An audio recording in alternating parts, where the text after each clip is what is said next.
In 2008, Michael Burry famously profited from the collapse of the United States housing market by betting against the subprime mortgage market using credit default swaps. He is known for this prediction, which was detailed in the book and movie The Big Short. As the housing market crisis unfolded in 2008, his hedge fund, Scion Capital, carried hundreds of millions of dollars for investors and himself.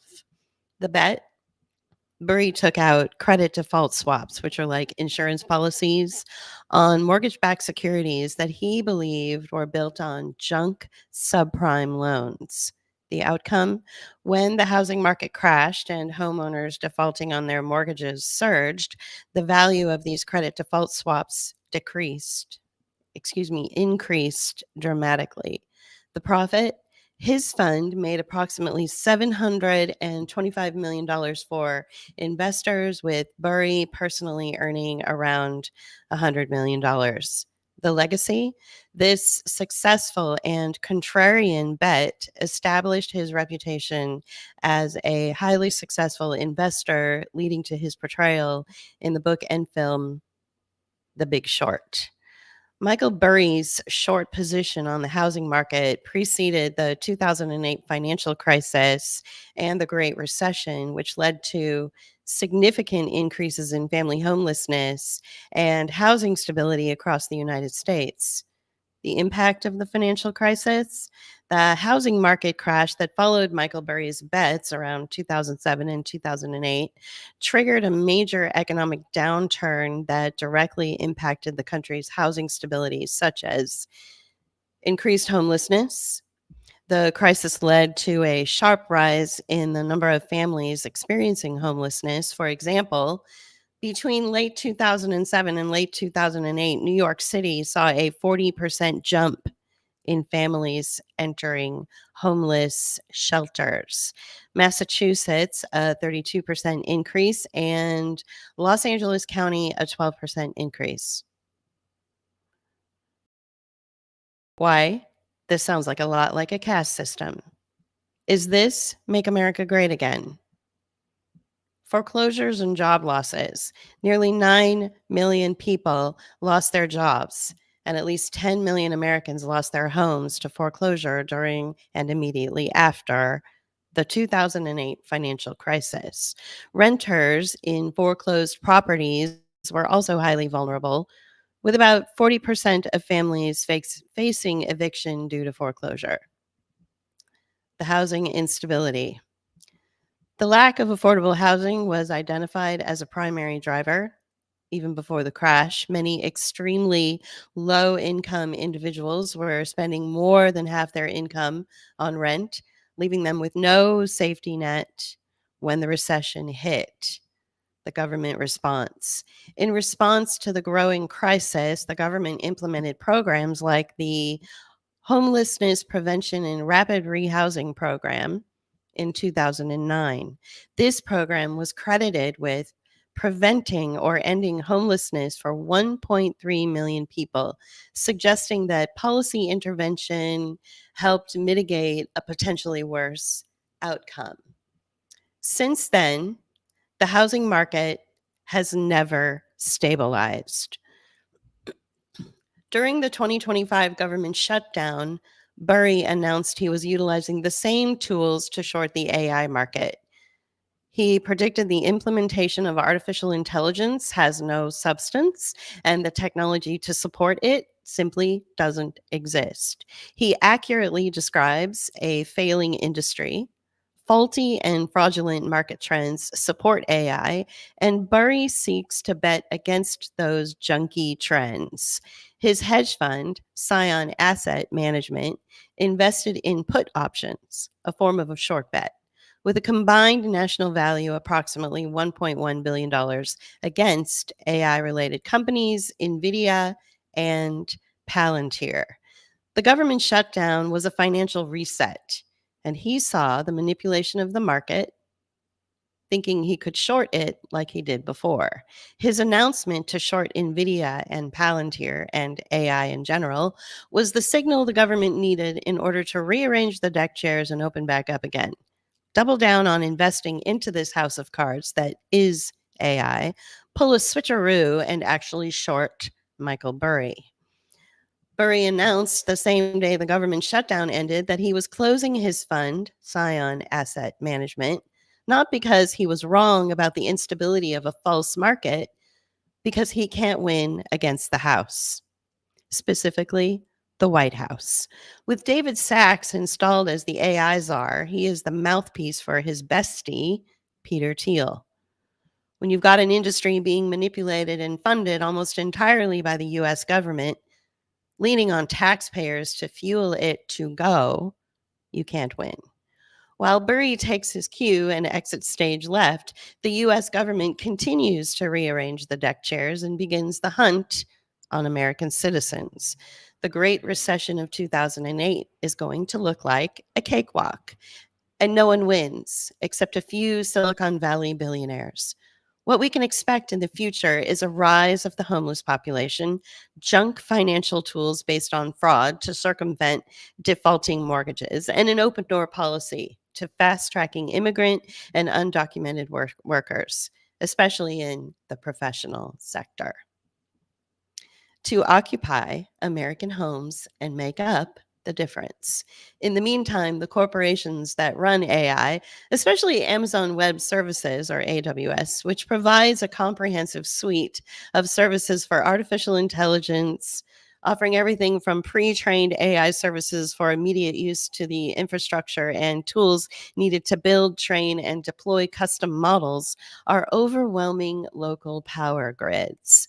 These services claim they empower businesses to integrate AI into applications for tasks like data analysis, customer engagement, personalized recommendations, and generative AI content creation. But really, what it is a financialization of Americans. Each American's electricity and energy bill has increased approximately 40 to 60% as a result of these services. You happy with paying your outrageous electric bill so Amazon can run AI? Undergoing another move toward financially and psychologically resetting the country, we can expect an uptick in power dynamics. Narcissistic personality disorders, from the micro to the macro, will dictate your every move. Your response to this will probably not be sufficient enough for your survival. You will be flattened. You will be emotionally and artistically and spiritually compressed. Even your spiritual safe havens like churches are compromised. You may have to operate a space of extreme selfishness and undergo a radical shift into accepting the dark aspects of your own personality in order to survive the financial, psychological, and physical toll this shift into a malignant space will take. The entire justice system will be designed to criminalize you and financialize you in ways that leave you bereft of hope or freedom. Your family will turn on you, sucking the lifeblood out of you, using you for supply, and tossing you aside like a discarded carcass once they get what they want from you. Neighbors will turn against you for petty opinions, getting the police involved, and attempting to destroy your life over perceived offenses not based in reality. Just like we saw with COVID, a culling of the elderly or the most vulnerable in our population will continue to take place, replacing unity with hostile treatment, where they are tossed aside like garbage and forgotten, their assets picked over by friendly vultures or even strangers to you. And if you describe any of this, you will be attacked, silenced, fined, jailed, and treated as a pariah in the community. It was announced this week that Jeffrey Epstein referenced Donald Trump in emails to his associate Ghislaine Maxwell, and a journalist claiming that Trump knew about the girls, according to emails released by House Democrats. But rather than focus on the content of this story, Trump's diehard supporters will mock the story, defend Trump, and vehemently deny any truth to it. This story was launched within one day of ending the government shutdown in order to begin the process of undermining Trump, field the idea of impeachment, and warm everyone up to the idea of a J.D. Vance presidency who is Peter Thiel's puppet. In 2013, TechCrunch published an article titled Geeks for Monarchy, revealing that the mysterious blogger known as Mencius Moldbug was actually Curtis Yarvin, at the time a 40-year-old software developer based in San Francisco.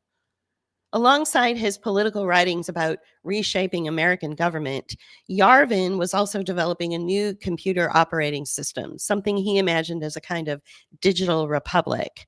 To pursue this vision, he founded a company called Tilon, inspired by Jorge Luis Borges' story Chilon Ukbar Orbis Tertius, which describes a secret group that invents a fictional world so detailed it begins to replace the real one. Yarvin attracted interest from prominent Silicon Valley investors who shared his appetite for re engineering social systems. His startup received backing from venture capital giants Andreessen Horowitz and Founders Fund, the latter founded by billionaire Peter Thiel. Both Thiel and Balaji Srinivasan, then a general partner at Andreessen Horowitz, became acquainted with Yarvin after following his blog. Still, leaked emails later showed that neither was eager to be publicly connected to him. In one 2014 message, Thiel expressed unease about the association, joking that critics on the left were too ideologically blinkered to notice any real conspiracies, even if hit over the head with one. Yarvin's writings, especially his open letter, showed little sympathy for ordinary democracy, but argued that popular support could still be useful. He claimed that genuine change required both thinkers and followers, citing the collapse of communism as the result, not of dissident intellectuals alone, but of their alignment with public unrest. The internet, he suggested was the perfect place to find this modern crowd. Soon, links to his blog, Unqualified Reservations, circulated among libertarian technologists, disillusioned bureaucrats, and self identified rationalists. These readers would help seed what became known as the neo reactionary or dark enlightenment movement. While few of them endorsed Yarvin's monarchist ideas outright, many shared his rejection of liberal optimism during the Obama years. One of his most lasting cultural contributions was the popularization of the phrase red pill, borrowed from the Matrix, which became shorthand within online subcultures for awakening to unsettling political, quote, truths. So every time you brag about being red pilled, you're channeling one of the most deplorable antisocial incels on the planet, who couldn't even get funding without another human hater, the CIA operative Peter Thiel, to throw him some seed money just to get him to shut the fuck up. By the way, Thiel created J.D. Vance in his own image. As mentioned, Peter Thiel created J.D. Vance in his own image. Also, Thiel sat beside Trump during the COVID operation at just about every meeting and dictated how this would go, a fast descent into a technological system that tracked our health data and psychologically raped us until we were puddles of obedience. And it was Peter Thiel, Elon Musk, Doge, and David Sachs that handed all of our personal data over to Palantir, Thiel's surveillance company. Thiel has openly demonstrated multiple times and announced repeatedly a deep hatred for humanity, and the billions of dollars in CIA-backed and DoD-backed and health agency-backed programs that support his company Palantir rally with thunderous applause and staunch solidarity with this demented opinion. You are now being governed by entire systems in every agency that have openly admitted their hatred of you.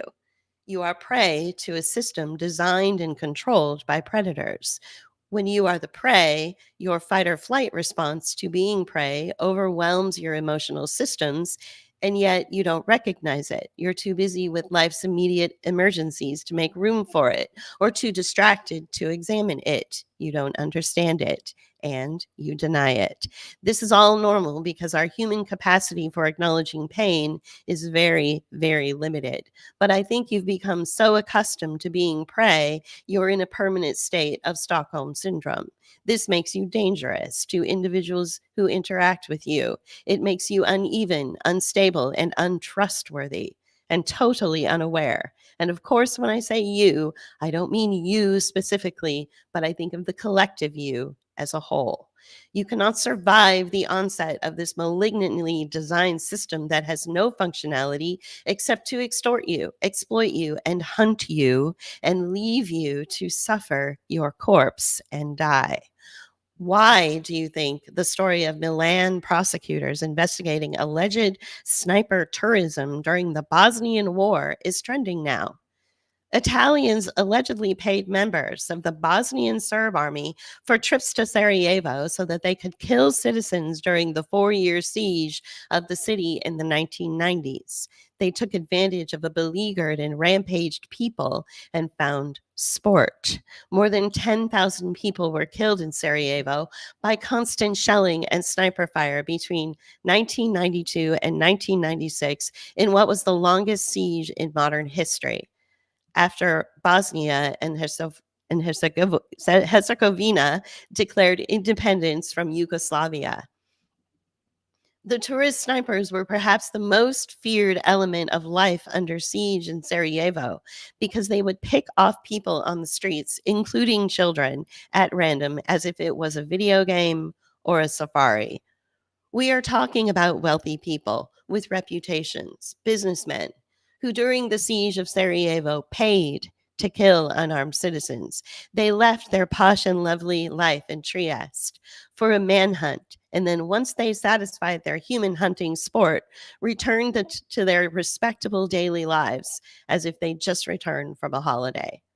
And now, years later, under Trump, your savior to it all is nothing more than a continuous, long-standing language of gaslighting. The Gulf of Mexico first appeared on a world map in 1550 and a historical account in 1552.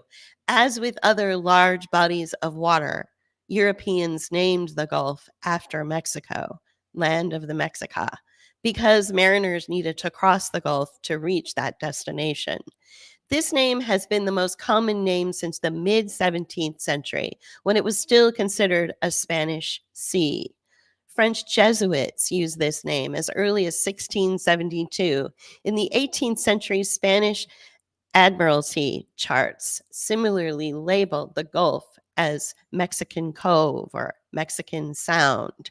Until the Republic of Texas broke away from Mexico in 1836, Mexico's coastal boundary extended eastward along the Gulf to present day Louisiana. Although there is no formal protocol on the general naming of international waters, Gulf of Mexico is officially recognized by the International Hydrographic Organization, which seeks to standardize the names of international maritime features for certain purposes and counts all 3 countries adjacent to the Gulf as member states. But in a January 2025 executive order, United States President Donald Trump directed federal agencies to adopt the name Gulf of America for the waters bounded by the U.S. The reason for this executive order was not based in industry needs or maritime trade law. It was entirely based on a marketing phrase to support his current America First administration. Because when you look on your GPS or mapping systems and see Gulf of America on your devices or your car, you attach this false psychological trick into a diluted feedback loop, a distortion of reality that wants to erase hundreds of years of mapping. That somehow, despite the fact that other countries are surpassing us in every way social, technological, economic, and infrastructure. You allow yourself to be gaslit into believing America is first on the world stage as a result of a sick rebranding of a body of water that has been recognized as the Gulf of Mexico for almost 500 years. This January 2025 executive order is not only colonizing your mind, but it's an attempt to erase world history. We saw glimpses of this behavior in the early Trump campaigns when he was established as the lightning rod to gaslight America into the unconscious babble of Make America Great Again. And then with his second America First administration, Teal, along with Bestie, David Sachs, and a cadre of Silicon Valley tech billionaires, set him up to take the fall by allowing the Epstein story to trend just as the government opened and begin the hunt again, picking off your calcified brain and essence of life, targeting and picking apart your body, not for profit, but for sport. You cannot survive this new sick paradigm. This is why the story of the massive G5 geomagnetic solar storm reaching Earth right now, allegedly at the highest intensity level ever recorded, is trending across your newsfeed. It's a metaphor for the gaslighting and narcissistic comet that is crushing your existence and will continue to compress you into pulp. The auroras that have amazed millions are nothing more than cheap carnival tricks. Blaming a geomagnetic storm for causing the vulnerability of modern technology is naive and stupid. The claim that certain airlines temporarily rerouted polar lights to minimize radiation exposure is an insult to your intelligence and your mind. Several satellites face communication and navigation disruptions on Earth because they are cheaply made props floating around Earth's atmosphere, not because of a once in a lifetime geomagnetic event. The failures of transformers on power grids across our country is because Amazon Web Services is overwhelming those power grids to maximum capacity, not because of a geomagnetic storm that makes your sky a pretty purple hue. When the world turns dark and when you're captivated by the false light within its shadows, you may be blind to that false light. To believe in goodness or light where there is none is naive. You have to integrate into the real darkness and disappear into it. To shine a light would be a death sentence in this new distortion of reality. You can't quote the law. The law is scoffed at in the face of greed. The desire to be right as opposed to doing right, as opposed to doing what is right, has replaced the ethics that the law is bound to. Let me read that again. You can't quote the law. The law is scoffed at in the face of greed. The desire to be right, as opposed to doing what is right, has replaced the ethics that the law is bound to. Your only chance of survival is to become the darkness. I had a dream, which was not all a dream. The bright sun was extinguished, and the stars did wander darkling in the eternal space, rayless and pathless, and the icy earth swung blind and blackening in the moonless air. Morn came and came and brought no day, and men forgot their passions in the dread of this their desolation, and all hearts were chilled into a selfish prayer for light. And they did live by watchfires and the thrones, the palaces of crowned kings, the huts, the habitations of all things which dwell, were burnt for beacons. Cities were consumed, and men were gathered round their blazing homes to look once more into each other's face. Happy were those who dwelt within the eye of the volcanoes and their mountain torch. A fearful hope was all the world contained. Forests were set on fire, but hour by hour they fell and faded, and the crackling trunks extinguished with a crash, and all was black. The brows of men by the despairing light wore an unearthly aspect, as by fits. The flashes felt upon them. Some lay down and hid their eyes and wept, and some did rest their chins upon their clenched hands and smiled, and others hurried to and fro and fed their funeral piles with fuel, and looked up with mad disquietude on the dull sky, the pall of a past world, and then again with curses cast them down upon the dust, and gnashed their teeth and howled. The wild birds shrieked, and terrified did flutter on the ground and flap their useless wings. The wildest brutes came tame and tremulous, and vipers crawled and twined themselves among the multitude. Hissing but stingless, they were slain for food. And war, which for a moment was no more, did glut itself again. A meal was bought with blood, and each sat sullenly apart, gorging himself in gloom. No love was left.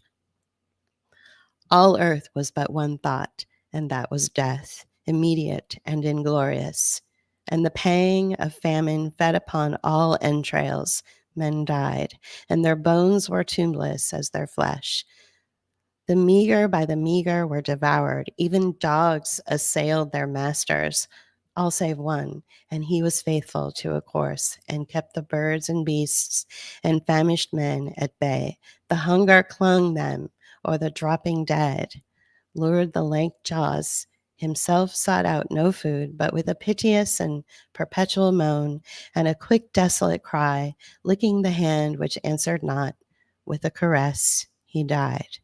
The crowd was famished by degrees, but two of an enormous city did survive, and they were enemies. They met beside the dying embers of an altar place where had been heaped a mass of holy things for an unholy usage.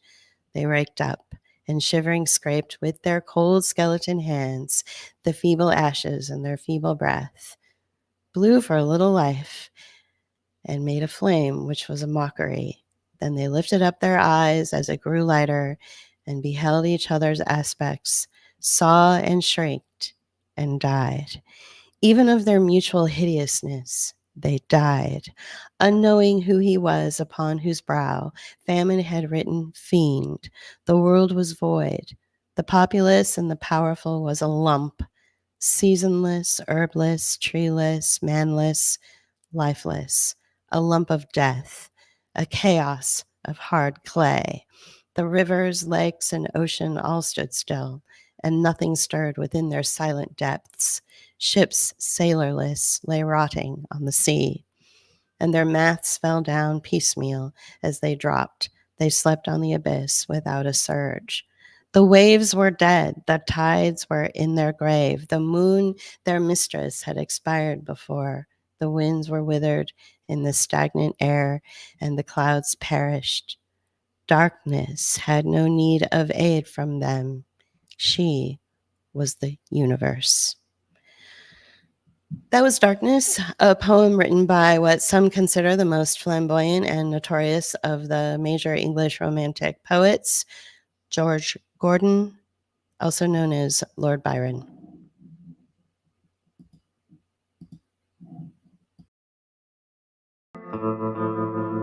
You can help us continue our work by becoming a patron at patreon.com/Book of Hours, or leave us a one-time donation at paypal.me/Book of Hours.